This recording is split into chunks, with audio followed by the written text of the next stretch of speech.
so very glad to have you here, all of you. All of you here to help us celebrate the winner of our Girls State of the Union contest, Adora Svitak, and we are thrilled to have her parents here as well.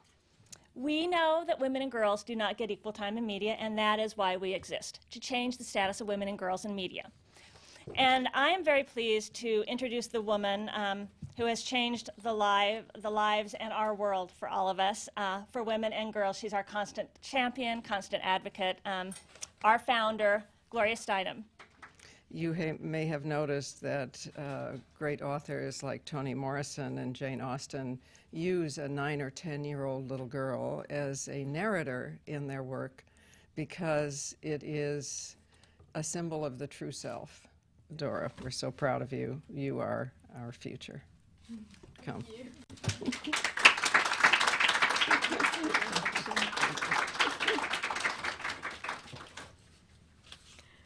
Well, I'd like to first thank the Women's Media Center for the tremendous opportunity to speak here today, and Ms. Steinem for the lovely introduction.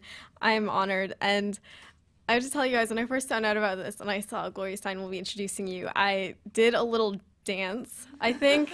I got her in my chair, and the reason for that is that I've looked up to Ms. Steinem ever since I knew what feminism was. It's not every day that you get to be introduced by an icon, so forgive me if I pinch myself at some point to remind myself I'm not dreaming. I'm really grateful for the introduction as well, because a lot of times it's hard for me to think about how I should introduce myself.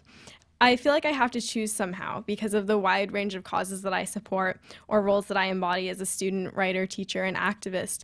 So a defining moment for me was when I went to a philosophy course at Stanford over the summer for 3 weeks. And we were all in class introducing ourselves. I looked around the room, opened my mouth, and said, "I'm a feminist." My convictions didn't start with finding a way to introduce myself, of course.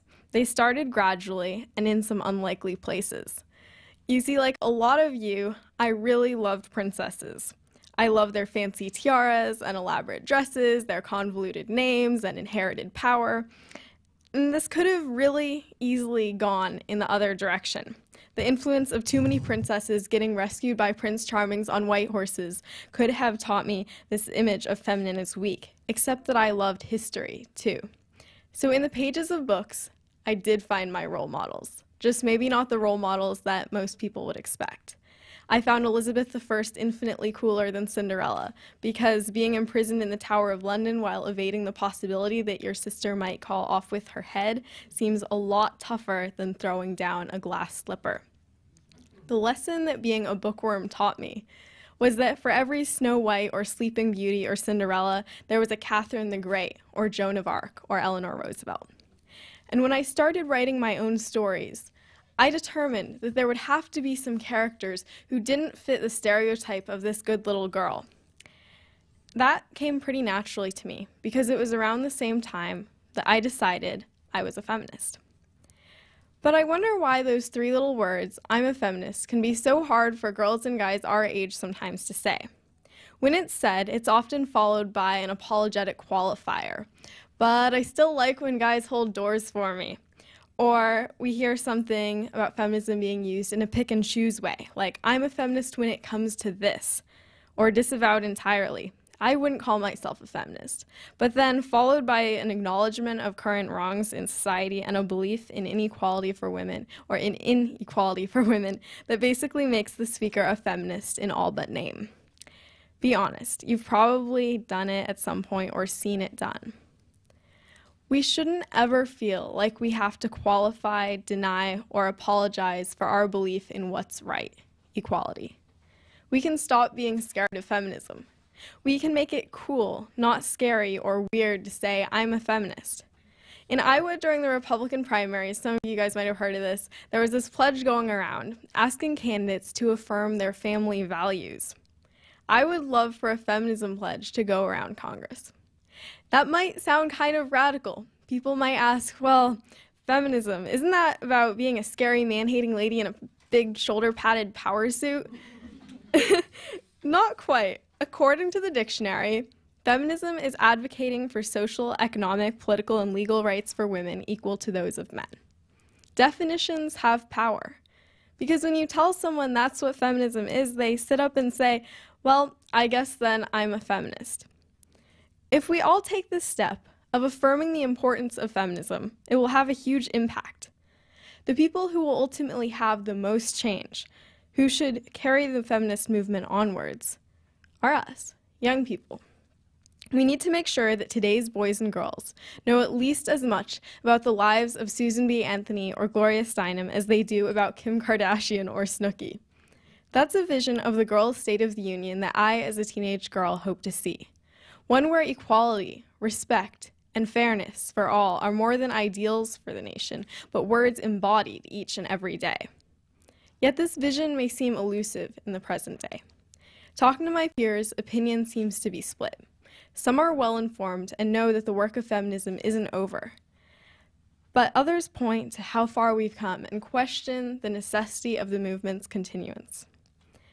And society has, in many ways, conditioned us to think that way, with artificial constructions of token girl power, yet excessive segregation and limitation in the merchandise we're offered, media we consume, and more.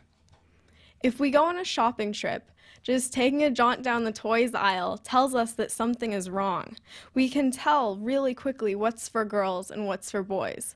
The boys get Star Wars figurines and superheroes, and the girls get Barbies with feet made for high heels or Disney princesses sitting pretty and waiting for Prince Charming to rescue them.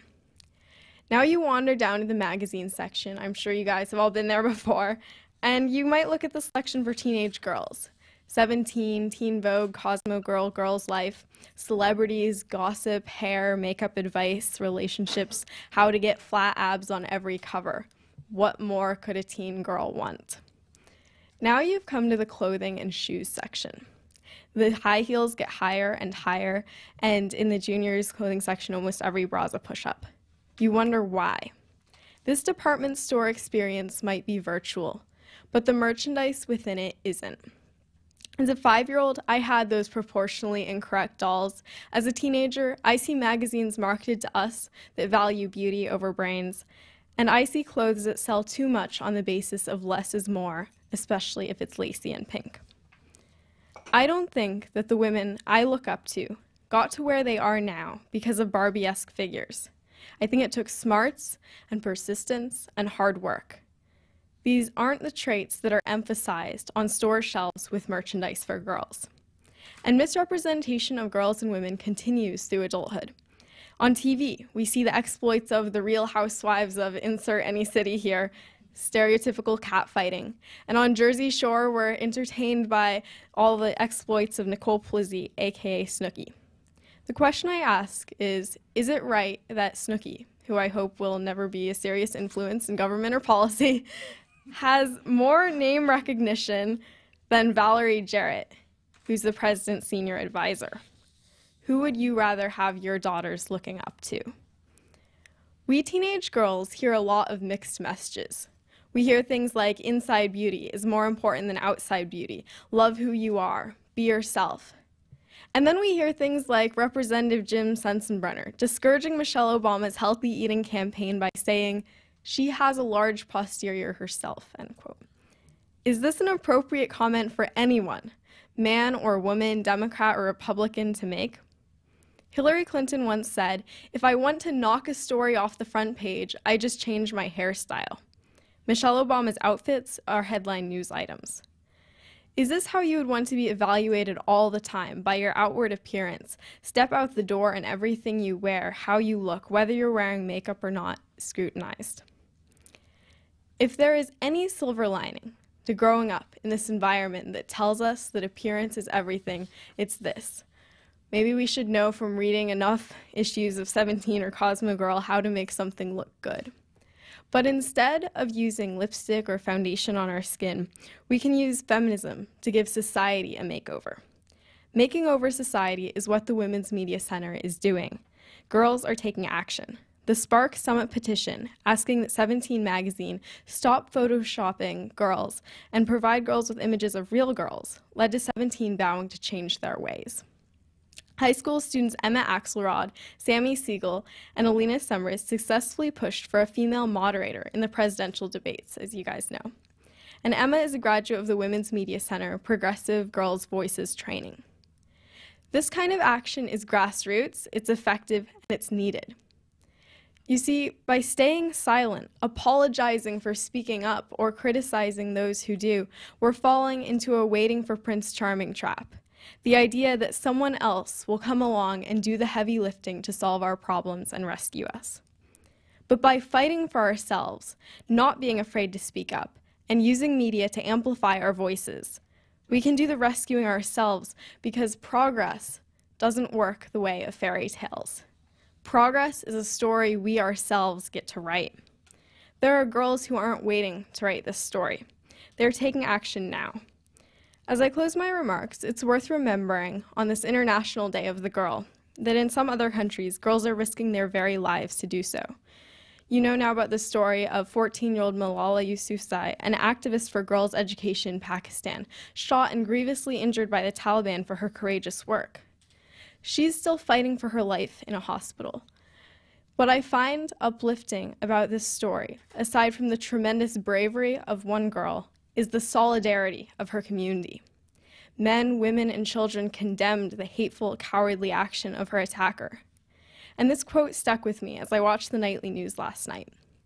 A girl from Malala's hometown saying something along the lines of, "For every girl they try to silence, there will be thousands of us angry and ready to speak up."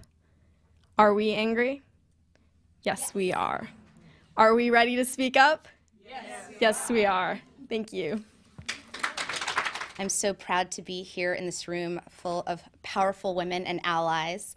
Thank you so much for joining us for the Girls' State of the Union. I'm going to be here moderating our Q&A since we had a lot of wonderful questions for Adora. And we have a question from Lily Silva from Georgetown Day School and Girls Learn International. Please stand up and ask your question. So in your speech, I know you mentioned how it's much more difficult for a man to get up there and say, "I'm a feminist." So how would we make these issues relevant across the gender lines to both men and women who want to be activists?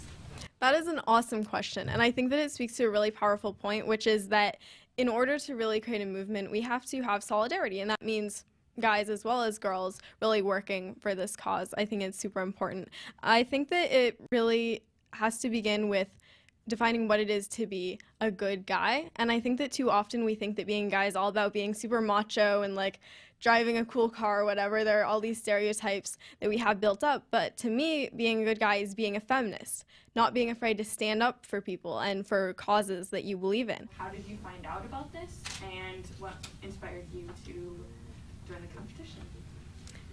Awesome questions. Well, I'm going to start with the first thing. Yes, definitely being a bookworm, being super into history was a driving force behind my involvement in feminism, not only just because I had these awesome role models, not just princesses, but like one of my most dog-eared, really beat up books is this biography of Eleanor Roosevelt, and I especially loved all these parts where she was really going out there and not wavering in her commitment to social justice. And so as I was reading about things like civil rights, I was reading about apartheid, I was reading about the movement to get women's right to vote, I realized as I was reading about like second wave feminism and all this stuff in history class that a lot of the problems that I'm seeing mentioned in this history textbook, they're not fixed yet. We still have them.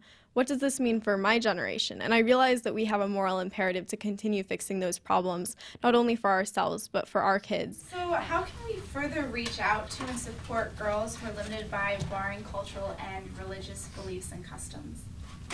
That is a super awesome question right there. Okay, so like one of the things that I've heard is that a lot of people are saying, well, we don't want to kind of infringe on someone's cultural rights or like what a society has said, but I feel like there should be no boundaries when it comes to, as Hillary Clinton has said, women's rights are human rights. That means that we all have a responsibility, no matter whether it's here or abroad. But I think that it is very powerful for women in countries within a culture to also stand up and work toward change, because for us, you know, there's always this thing of you're coming from the outside, etc. So really helping to support grassroots movements, I think, is important. Work like that of Malala's, because seeing it come from a young girl who is going to school in Pakistan and saying, I want this right for other girls, that is so powerful. Something more powerful than even something that, you know, Secretary Clinton could say, I feel. So it really starts with empowering girls young and empowering girls to make change within a culture. We have another Twitter question from Claire Sharamnak from Hoboken, New Jersey. And Claire wants to know, what are the greatest barriers to girls' leadership, and how can we empower girls to be leaders? Well, I think that the greatest barrier to girls' leadership is the little voice inside our head that says, what will they think of me? Will they like me? Should I say that? Right before you raise your hand, or you say I'm running for student government, or you publish a blog post. I think that it's quieting that little voice that can be the first step to making change, but it's also the voices around us sometimes that we need to know when to tell to shut up. If your parents or if your family, your friends, your school, anyone is saying, girls don't do that. Girls, you're being too loud, you're being too bossy, using all these gender terms or whatever, then you need to know when to say, hey, I've had enough of that. I'm going to go out there and do my thing. But I feel like it really starts with the first battle inside our head sometimes. I wonder what you think parents should want to do for their children, not just their girls. How should parents be speaking so that you young folk, and us who have young folk, can make that feminism word an easier one for us all to utter?